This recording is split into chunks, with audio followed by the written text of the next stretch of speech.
Bismillah, alhamdulillah, wassalatu wassalamu ala rasulillah wa ala alihi wa sahbihi wa man wala. Ayuhal muslimun, kaum muslimin rahimakumullah. Alhamdulillah, kita masih diberikan kesempatan pada bulan Ramadan ini untuk kita memperbanyak amalan. Di antara amalan yang perlu untuk kita tingkatkan di bulan Ramadan ini adalah qiraatul Quran, membaca Al-Quran. Sebagaimana Nabi SAW di dalam hadis Ibnu Abbas, beliau senantiasa belajar Al-Quran pada malam setiap bulan Ramadan ketika Jibril datang kepadanya. Maka selayaknya untuk kita berlomba-lomba untuk membaca Al-Quran. Dan ini juga yang dicontohkan oleh para ulama salaf rahimahumullah. Bahkan di antara mereka ada yang menghatamkan Al-Quran pada setiap 7 harinya. Sebagian mereka ada yang menghatamkan pada setiap 3 harinya. Sampai di antara para ulama ada yang menghatamkan 1 hari 1 kali di dalam membaca Al-Quran. Diriwayatkan dari Imam Syafi'i rahimahullah, bahkan beliau menghatamkan Al-Quran 2 kali dalam sehari. 1 kali ketika beliau membaca Al-Quran di siang harinya, kemudian 1 kali lagi ketika beliau melaksanakan sholat malamnya. Maka ini menunjukkan bagaimana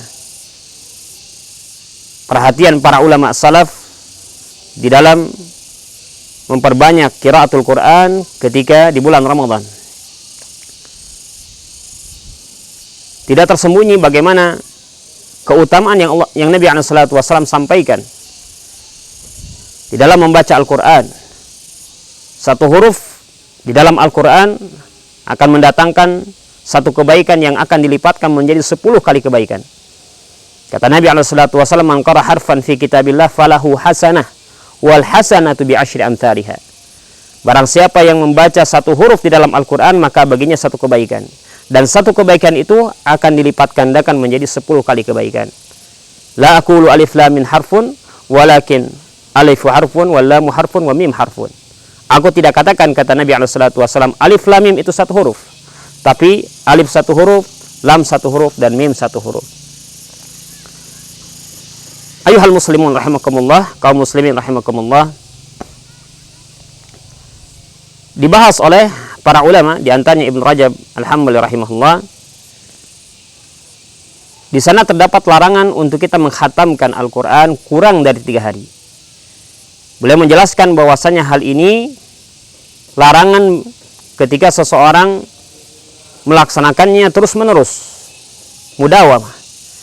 Namun kalau seandainya dia melaksanakannya pada waktu-waktu yang di sana memiliki keutamaan yang diistimewakan di dalam syariat ini, atau pada satu tempat yang diutamakan bagi orang yang tidak tinggal di sana, contohnya Makkah, selain ahlu Makkah, kemudian dia memperbanyak membaca qiraatul Quran di sana, menghabiskan 1 hari, menghatamkan 1 hari, maka kata Ibnu Rajab Al-Hambali rahimahullah, di sini disunnahkan untuk memperbanyak membacanya. Oleh karena itu, ayuhal muslimun rahimakumullah, ayo mari kita membaca Al-Quran pada bulan Ramadan ini.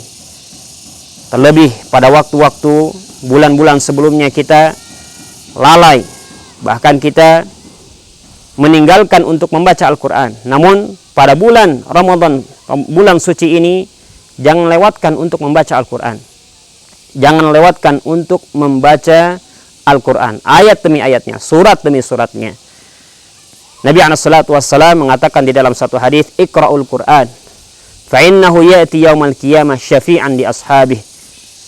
Bacalah Al-Quran, karena Al-Quran pada hari kiamat nanti menjadi pensyafaat kita pada yaumul qiyamah, pensyafaat bagi pembacanya. Al-Quran menjadi pensyafaat bagi pembacanya di hari yang mana tidak ada yang bisa menolong kita, di hari yang mana kita dalam keadaan sangat ketakutan, datang Al-Quran menjadi pensyafaat kita. Masya Allah. Oleh karena itu, kaum muslimin rahimakumullah, mari untuk kita memperbanyak membaca Al-Quran, terus ya memanfaatkan pada bulan Ramadan ini di dalam menghatamkan Al-Quran. Barakallahu fikum.